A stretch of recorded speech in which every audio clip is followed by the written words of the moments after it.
제가 이러한 문자를 받았습니다. 안녕하세요 집주인이 갑작스러운 말씀드려서 죄송합니다. 개인 사정으로 주택 매수를 진행하려고 검토 중인 상황이어서 전세계약 조기 종료 가능한지에 대한 여부를 조심스럽게 협의 요청드립니다. 한마디로 중도 퇴거를 하고 싶다. 근데 저는 세입자 요청을 안 들어주는 게 훨씬 더 유리해요. 전세대출 기준이 작년 계약 당시보다 까다로워졌습니다. 작년 기억하시죠? 전세대출도 126% 룰이 도입이 됐습니다. 공시가 1억이면은 1억 2,600 이하로 전세 보증금을 맞춰야 1억 3천이면 전세대출이 아예 안 나와. 전세대출 한도를 낮춰서 전세대출 해주면 되잖아. 근데 이것도 안 돼. 보증금을 무조건 126% 이내로 맞춰야지만 전세대출이 나와. 이렇게 바뀌었어요. 그 영향으로 1,000만 원 역전세를 맞춰줘야 하는 상황이었습니다. 솔직히 제 입장에서는 당연히 그냥 세입자의 요구를 안 들어주는 게 훨씬 더 유리해요. 법적 의무도 없고. 그럼에도 세입자 사정이 너무나 절박해 보였습니다. 그래서 결국 협조하기로 했습니다. 이런 제가 망국적 투기꾼입니까?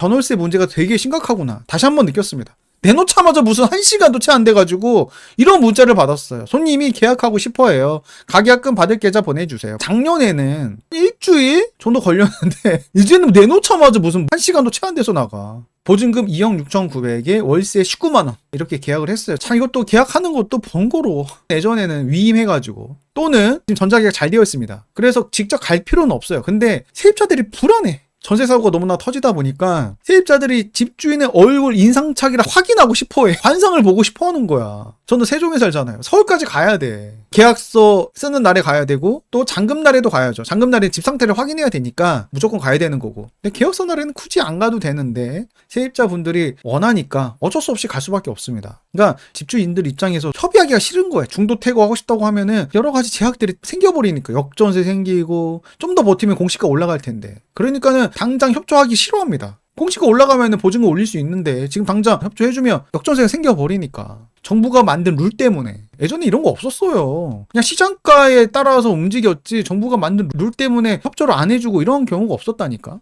아무튼 보증금 이렇게나 왕창 받았어. 2억 7천 받았죠. 월세까지 받아. 과거에는 이런 게 가당키나 했습니까? 2023년이 맞죠? 그 126% 도입된 게. 그 전에는 이게 불가능했어요. 월세까지 이게 추가로 받는 게 불가능했어. 부동산 사장님들이 이렇게 이야기를 했어. 아이 사장님 보증금 높게 하면은 월세 세입자 못 구해요.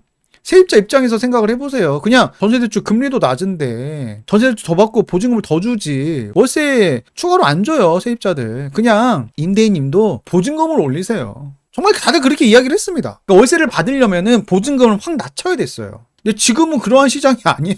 오히려 이 126%가 도입되면서 보증금을 126% 낮춘 만큼 월세를 돌리는 시장이 자연스럽게 만들어졌습니다. 네, 예전에는 진짜 불가능했던 시장인데 새로운 시장이 만들어졌습니다. 버틴 다주택자들, 여유 있는 다주택자들은 지금 너무나 개꿀 같은 상황입니다. 저도 지금 자연스럽게 경제적 자유를 누리게 생겼어. 원래 월세를 받을 생각이 없었는데 시세 차익용인데 월세까지 받고 있다. 개꿀이다. 다주택자를 하도 때려잡아서 그렇습니다. 지금은 전세 월세 매물 자체가 없어요. 그러니까 보증금도 올리고 월세도 올릴 수가 있는 거예요. 정말 개꿀 같은 상황입니다. 게다가 보증보험 가입 문턱까지 높아지다 보니까는 가입 가능한 주택이 정말 드뭅니다. 126을 맞출 수 있는 다주택자가 없어. 살아남은 임대인은 그냥 갑 중에 갑이 됐습니다. 여러분들 한번 구해보세요 진짜.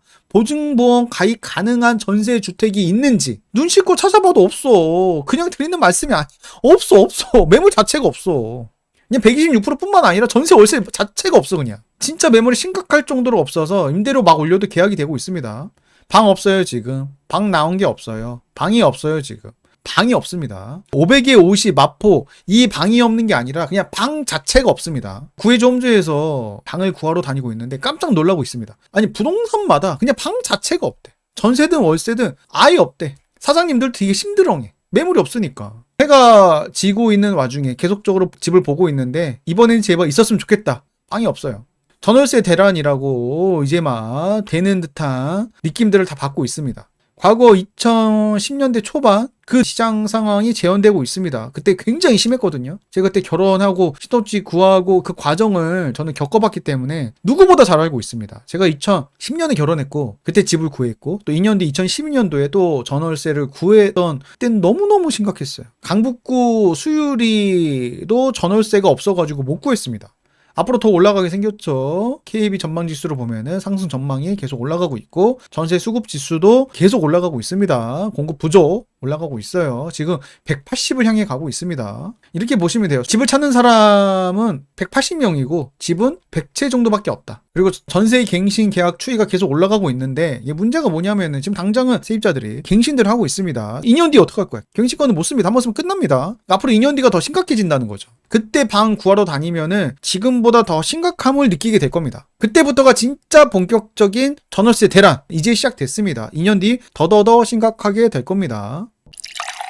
멤버십 모집하고 있습니다. 마감 임박입니다. 매일 브리핑을 하고 주제는 매일 바뀝니다. 부동산이 메인 주제이긴 한데 자기개발, 자녀 교육, 금융 지식 등을 브리핑을 합니다. 최근에는 초기 재개발에 꽂혀서 초기 재개발 위주로 많이 브리핑을 하는 경향이 있습니다. 또 기존 재개발도 많이 브리핑을 합니다. 그럴 수밖에 없는 게 갭 투자를 못하니까. 다주택자가 추가로 투자를 하고 싶어도 갭 투자가 안 됩니다. 토호제 때문에. 그러다 보니까는 빌라는 토호제가 아닙니다. 그리고 공시가 1억 이하는 취득세 중과도 없고, 그래서 유일하게 할 수 있는 게 재개발이다. 그래서 재개발 비중이 많이 늘었습니다. 또 지방 공시가 2억 이하, 지방도 재개발 괜찮은 곳들이 있습니다. 그러한 곳들을 발굴해서 브리핑을 꾸준히 하고 있습니다. 가입 방법은 네이버에 숙주나물 부동산 블로그 검색하셔가지고 제 블로그 입장을 해주셔서 공지를 확인하셔가지고 신청을 해주시면 됩니다. 마감까지 얼마 안 남았습니다.